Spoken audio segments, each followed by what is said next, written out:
Muhammadin wa ala alihi wa sahbihi ajma'in, amma ba'd. Yang kami muliakan para sesepuh, tokoh agama, tokoh masyarakat di lingkungan Masjid Nurul Ikhlas, imam masjid, para pengurus masjid, adik-adik remaja masjid, Bapak Ibu hadirin hadirat jamaah sholat isya dan tarwih malam hari ini, yang insya Allah kita semua berharap, berdoa, tinggal beberapa hari lagi, beberapa malam lagi, kita melaksanakan amal ibadah di dalam bulan puasa tahun ini. Mudah-mudahan amal kita bisa tuntas, dilaksanakan dengan sempurna, dan semuanya diterima oleh Allah Subhanahu wa Ta'ala. Amin ya Rabbal Alamin. Bapak Ibu sekalian, kita bersyukur bertemu dengan bulan suci Ramadan ini, karena bulan ini penuh dengan tempaan, penuh dengan didikan, dan terus kita juga diingatkan kembali, apalagi dalam acara bulan Ramadan ini, salah satunya adalah ada ceramah Ramadan atau ceramah tarwih.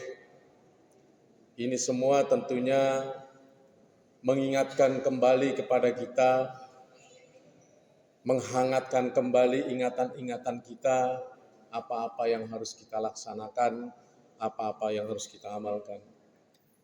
Bapak Ibu sekalian, pada dasarnya kita mengamalkan amalan-amalan ini, baik ibadah mahdoh yang langsung berhubungan dengan Allah, maupun ibadah ghairu mahdoh yang kaitannya dengan sesama manusia. Pada dasarnya adalah kita ingin memuliakan diri kita di hadapan Allah. Itulah sebabnya semua amal-amal yang kita lakukan dalam rangka menjalankan perintah-perintah Allah, begitu juga dalam rangka menjauhi larangan-larangan Allah, disebut sebagai takwa. Sementara takwa itu sendiri merupakan kriteria, merupakan ciri khas seseorang itu dianggap mulia oleh Allah. Inna akramakum indallahi atqakum, bahwa seseorang yang dipandang mulia oleh Allah itu bukan karena jabatannya, bukan karena kecantikannya, bukan karena kekayaannya, bukan karena apa-apa yang ia punyai di dunia ini, akan tetapi hanya semata-mata karena ketakwaannya.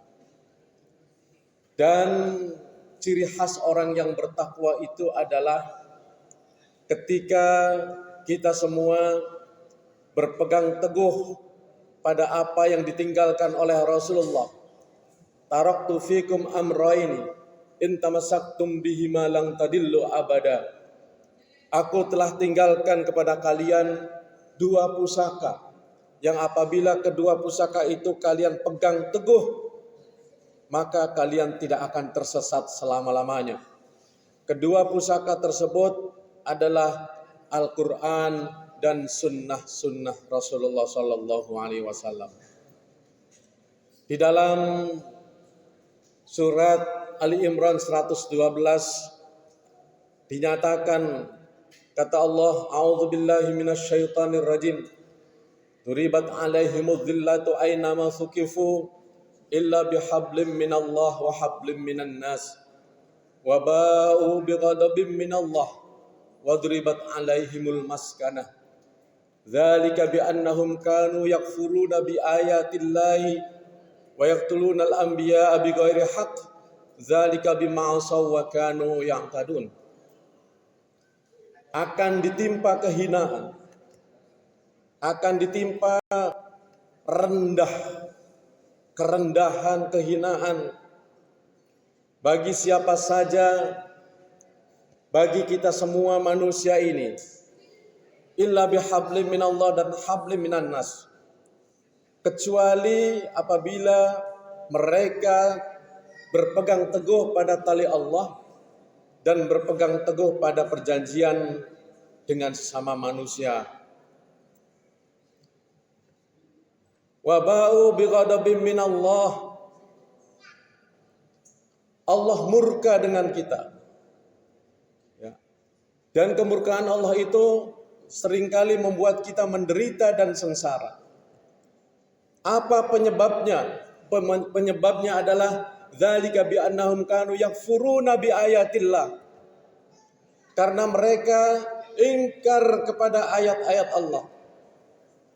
Baik ayat kauniyah yang berupa alam semesta, yang berupa ciptaan-ciptaan Allah, maupun ayat-ayat Qur'aniyah. Bapak Ibu, kita harus sadar bahwa adanya langit dan bumi itu adalah pertanda adanya kekuasaan Allah. Itu adalah tanda-tanda kekuasaan Allah.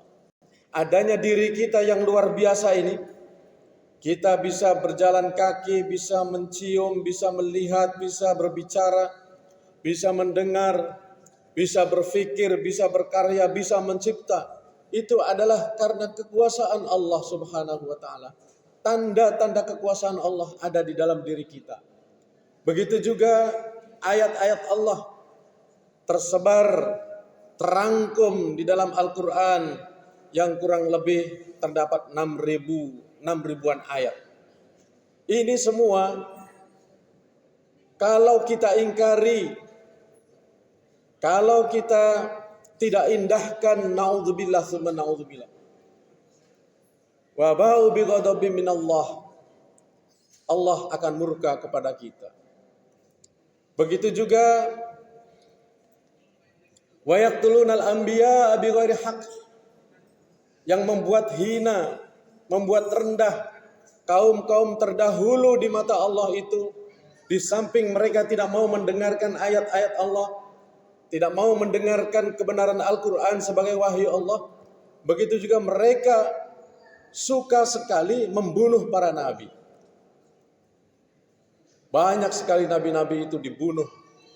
Dan biasanya itu yang membunuh para nabi itu atas perintah pembesar-pembesarnya saat itu, yang merasa tersinggung karena yang jadi nabi bukan dirinya tetapi yang dipilih oleh Allah orang lain. Karena merasa tersinggung, kenikmatannya, kebiasaan-kebiasaan buruknya, semuanya ditegur, semuanya didakwahkan, semuanya dinasehati. Sehingga mereka kemudian wayaqtulunal anbiya bi ghairi haqq, tanpa sebab yang jelas. Bapak Ibu, sekarang tidak akan ada nabi lagi karena Nabi Muhammad adalah nabi akhir zaman. Akan tetapi sebagian ahli tafsir itu menyebutkan bahwa sekarang juga kita ini tergolong wayaqtulunal anbiya, membunuh para nabi ketika kita tidak menghiraukan ajaran-ajaran yang dibawa oleh nabi.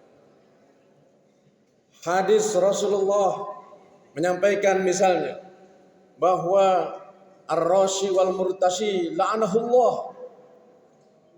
Barang siapa yang menyuap dan menerima suap. Dalam hadis lain juga ada perantaranya juga dilaknat oleh Allah. Bahkan ada yang jelas-jelas ar-rashi wal murtashi kulluhum finnar. Yang menyuap dan yang menerima suap, kedua-duanya calon penghuni neraka. Mari kita lihat apakah ini diindahkan oleh kita. Ini baru satu hadis Rasulullah sallallahu alaihi wasallam. Dalam setiap teman-teman mungkin yang ASN kalau mau naik jabatan,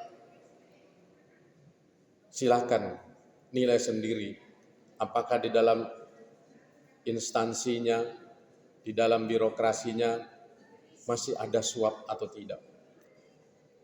Di dalam kompetisi pemilihan,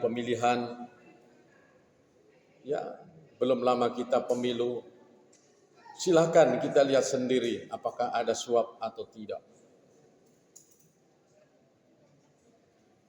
Tapi kita masih melihat begitu banyak orang tidak peduli dengan hadis Rasulullah. Saya sendiri bahkan ustadz-ustadz lain juga saya lihat saat-saat kampanye kemarin semuanya hampir sama-sama meneriakkan hapuskan money politik. Karena di samping merupakan bentuk suap yang dilarang oleh Allah dan Rasul-Nya, tetapi juga dilarang oleh aturan kita sebenarnya. Tetapi kita lihat sendiri, ini sangat memprihatinkan. Belum lagi perintah-perintah Allah yang lain, larangan-larangan Allah yang lain, hadis-hadis Rasulullah yang lain, yang mengandung perintah dan larangan, apakah semuanya kita indahkan?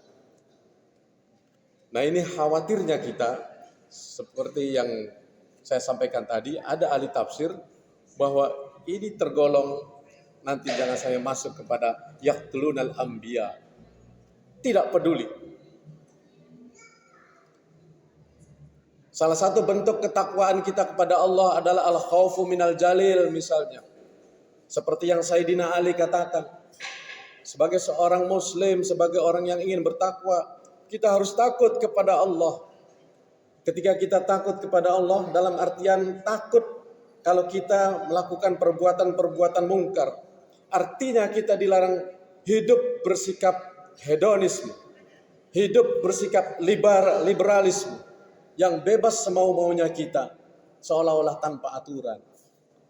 Hadirin Bapak Ibu sekalian, itulah sebabnya dalam waktu kurang lebih 12-13 menit ini, mari sama-sama, kita semua adalah hamba-hamba Allah yang tentunya kita berharap dan rindu pada akhir hayat kita nanti mendapatkan husnul khotimah.